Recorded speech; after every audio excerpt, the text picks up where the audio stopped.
Last year, I got a mini lathe. It needed some work. I fixed it and I made a bunch of wooden Christmas ornaments and gave them away. I want to do that again. So I think this year I'm going to make Christmas trees. I still have some slabs of wood. Make little Christmas trees about, well, that big or so. I'm going to give them away. Every year I try to, the past few years, I've tried to make some kind of Christmas related decoration and give it away. You know, just do something nice. And last year I tried to learn the lathe, and I had a lot of fun. You know, people seem to really like the wooden, I don't know, I guess finials you would call them that I made last year. But this year I'm thinking, I don't know if I'm going to do this every year. I'm going to do it again this year. And I'm going to start kind of making a theme this year's Christmas tree. So we're going to see how it goes. I'm going to use my mini lathe that I repaired last year because that thing worked great and gave me a great first foot into wood turning, which turned out to be a lot of fun. Messy, there's wood shavings everywhere, but that's the way it goes. This is the wood I've got. It is about 1 3/4 thick, so I'm going to just create 1 3/4 square blanks. I think each tree, maybe 2.5 inches long. This is the wood I have. I'm not a wood guy. I don't know what it is. I mean, is it maple? Is it oak? I don't know. If you know, I would love to know because I'm not a wood guy.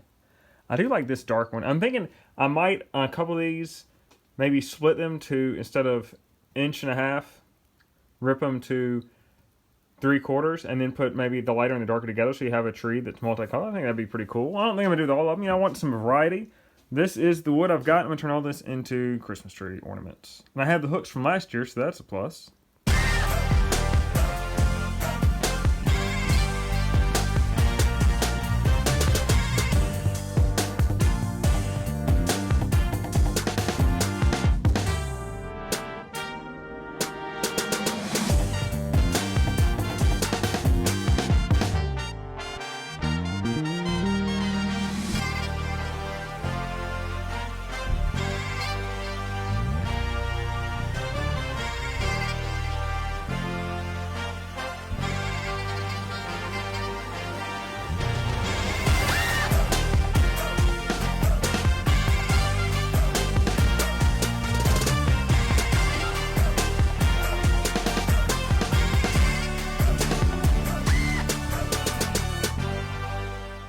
Here are my blanks cut and ready to start turning. Some good stuff. I need to look up what this wood is. I really like this darker wood. I think this might be an oak. Who knows what that is? I could throw out names, but I wouldn't know what they are. But yeah, I think that's oak. I think oak has a really tight grain like that. I don't know what this brown one is, but I like it. So, I did cut these in half. I'm going to glue them together so you get a multicolored tree. Didn't do that to a bunch of them.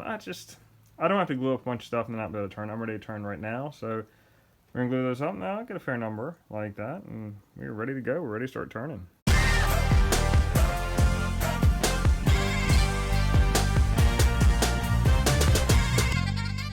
I've made 4 trees so far. You can see on the left, the most simple one, I think the one middle front. A little more design to it. Looks a little bit more like a tree, not quite so stylized. I think I'm going to try and make more or most of them like that just because it looks a little bit better. But the back one's a little more stylized. The lines are not bad. I'm going to make one with even more lines. On the left, I mean, I like it. It's kind of, I don't know, kind of cute, I guess, but I'm not going to make that many of them. I've made at least 4 trees so far. I'm making more. I forgot how long it takes. I think it's taking me roughly 20 or 30 minutes to make one. I can't quite remember. And that's after cutting all my blocks and blanks. Now, you know, you saw when I started, I had these big blanks, and I cut them up to the exact size of the tree. That's because you're trying to cut multiple ones out of one big blank. Well, you know, when you get to that thin spot, and then you're pushing on it with the chisel? Is it chisel? I'm just drawing a blank. I don't know. When you're pushing on it, you're putting some stress on that little thin point. Now, if you were making something very long, you know, it wouldn't be as bad. But these Christmas trees, when I'm making them a thin point, well, if I have this little thin point right in the middle of that block, and I'm pushing on it down here, it wants to snap. And things go flying, and you don't want that. So that's why I had the long blocks, and I didn't just start from there making like multiple trees out of one big block, because you have the potential for it to snap and fly off, and I don't want that. When you're doing wood turning, keep your tools sharp. I tend to sharpen my chisels after every 2 trees or so. You'll kind of notice that you're making more sawdust than wood shavings. That's a good indication that your chisels have gotten dull. Got to keep them sharp. You just got to, otherwise they're not going to get you good results. And these are not the nicest chisels at all, but if you keep them sharp, they work quite well. So this is what it looks like on the lathe. You gotta leave the top and bottom a little bit there because you need something to spike into, and you just can't run all the way, that's just all the way up to the edge, because you're going to start hitting that metal. And once you take it off the lathe, it looks a lot like this. I cut the top and bottom off, and then I use a belt sander just to smooth that out. Eventually, let's see, I get a finished one. Eventually, I'll put a hook in the top. You can see my spike got a little close on that one. I will cover these in linseed oil. I have it somewhere, because that's what I covered these with, or coated these with last year. But I can't find it right now. It's got to be somewhere, because I know I have it. That's how you can see. See a little bit of tooling in the bottom there. Be nice if that were gone. Like a professional piece shouldn't have tooling marks in there like that. But overall, I'm liking these. These are looking pretty good. So you can see I've made 5, 6, 7. Look at all the sawdust. This is messy, messy work.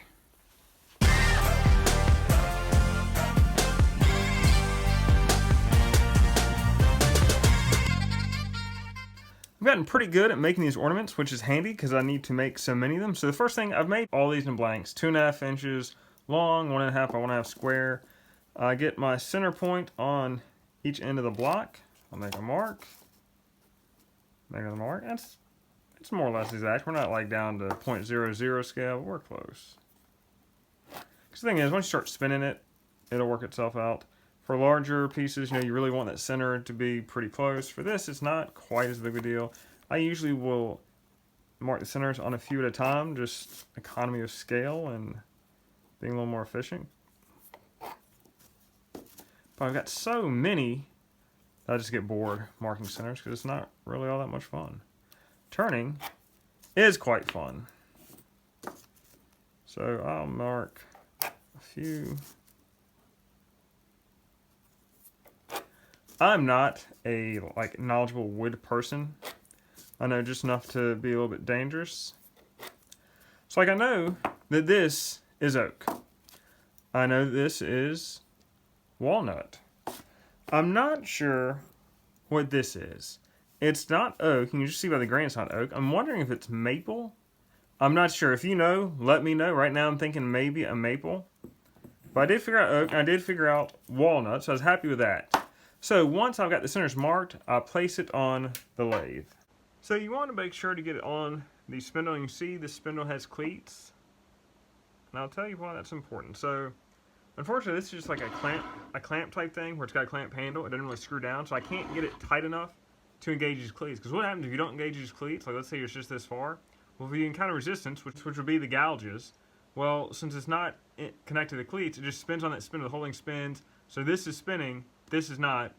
You're not going to turn the wood. So you need to be fully engaged in the cleat. So I just have a dead blow hammer just to hammer it on there, because otherwise it would not engage the cleats.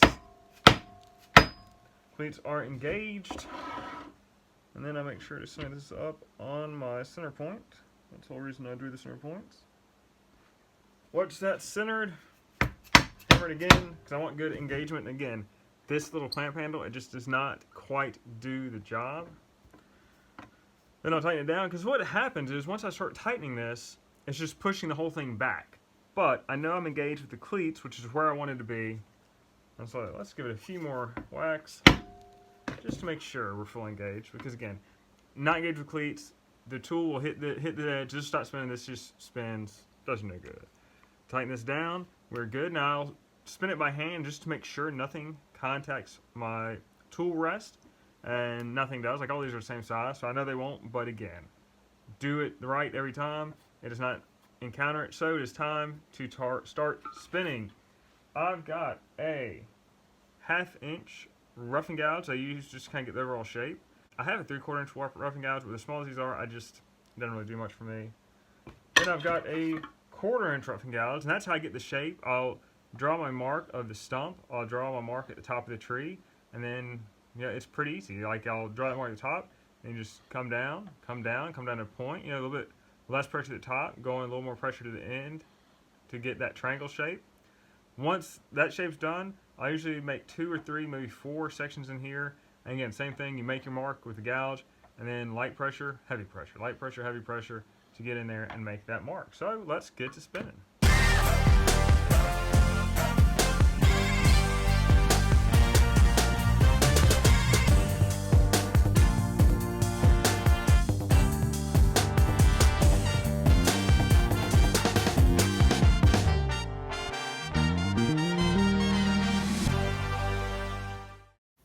are quite a few ornaments. I like how they came out. They all looked nice. You can see there's my walnut nut combination. Those always are striking. People like them. So now that we have cut them all out, I did put them, I cut off the tops, sometimes the bottoms. This one I didn't. This one I did cut off the bottom. Did that with a bandsaw, smoothed the top edge and the bottom edge of the cuts with a belt sander. We are ready to finish them. They will be finished in boiled linseed oil, and I just wipe it on with a shop towel and let it sit right back down. Give it a day. We're good to go. Then we will put in one of the hooks, and I just put the hook in the drill chuck and go to town. Now that's all there is to it.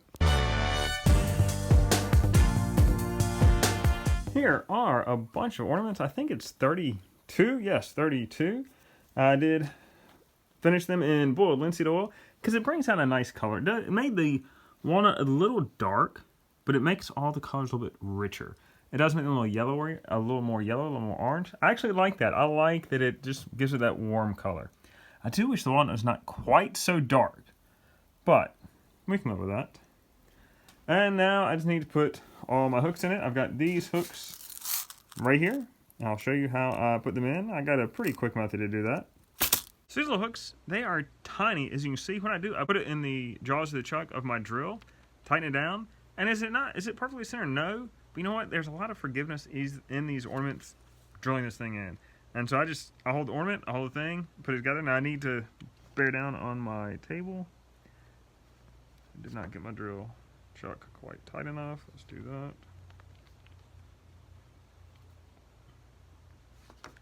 See if we can do this.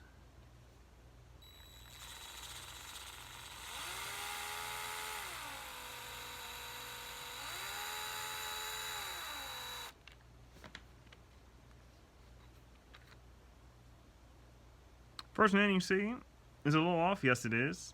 But you know what? Like in the grand scheme of things, you won't really know. You won't really notice. All right, let's get a better look at this process because I know you're just dying to know. How is it done? Well, we're going to get there.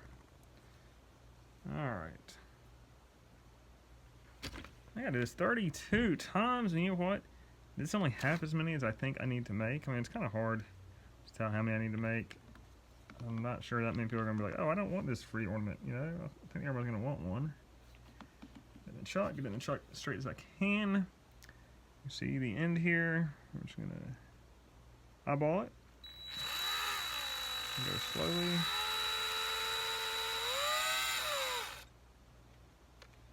Loosen the chuck. Drop the ornament. Look at that. It is in. It looks good. I actually better. I think I did better not bearing on the table. So we've done it twice. We just have 30 times to go. I'm not going to make you watch each and every one on camera. Nope. And I'm not going to do a little fast forward thing. We're just going to cut it and go. Now, if you were super precise about these things, it wobbles a little bit. So you can't get it. I mean, I could probably do better, but I'm happy with what we got.